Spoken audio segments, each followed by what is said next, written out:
قل يا عبادي الذين أسرفوا على أنفسهم. أعوذ بالله السميع العليم من الشيطان الرجيم. قل يا عبادي الذين أسرفوا على أنفسهم. في شفقة. الله أكبر. ما قال يا أيها الذين فسقوا، يا أيها الذين أجرموا، يا أيها الذين فعلوا ما فعلوا، لا، بكل رقة وبكل عطف وبكل حنان. قل يا عبادي الذين أسرفوا على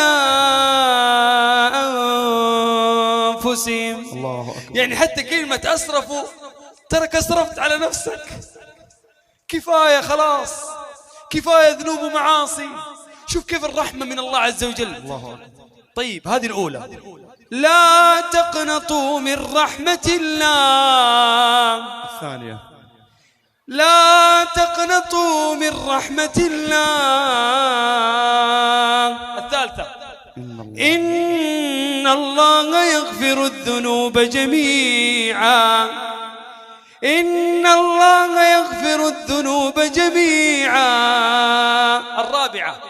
إنه هو الغفور الرحيم.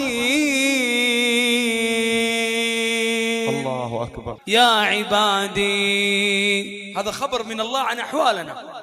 يا عبادي إنكم تخطئون بالليل والنهار وأنا أغفر الذنوب جميعا فاستغفروني أغفر لكم. الله عز وجل يقول استغفروني أغفر لكم وإن عظمت الذنوب. أسأل الله جل وعلا أن يتجاوز عنا وأن يغفر لنا ذنوبنا كلها. قل الرحمن علم القرآن خلق الإنسان علمه البيان. تعرف ايش معنى الرحمن؟ رحمة، هذه رحمة لجميع الخلق. الرحمن أي رحمة تعم الخلق جميعا. ورحمتي وسعت كل شيء، ورحمتي وسعت كل شيء وكان بالمؤمنين رحيما. يقول لهم قال كم لبثتم في الأرض عدد سنين؟ قالوا لبثنا يوما أو بعض يوم فاسأل العادين.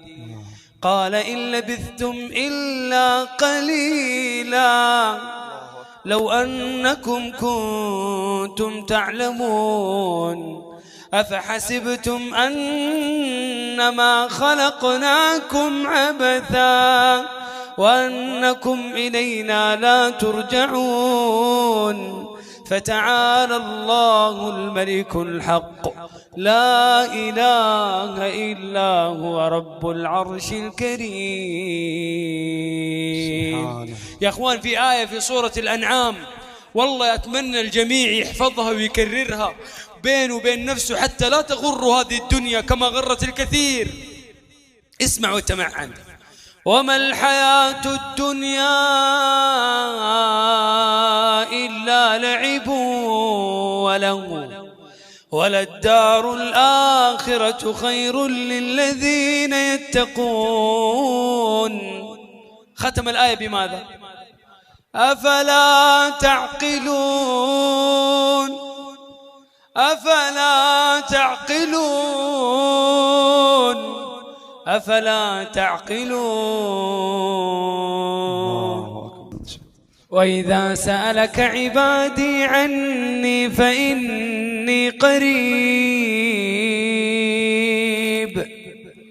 أجيب دعوة الداعي إذا دعان،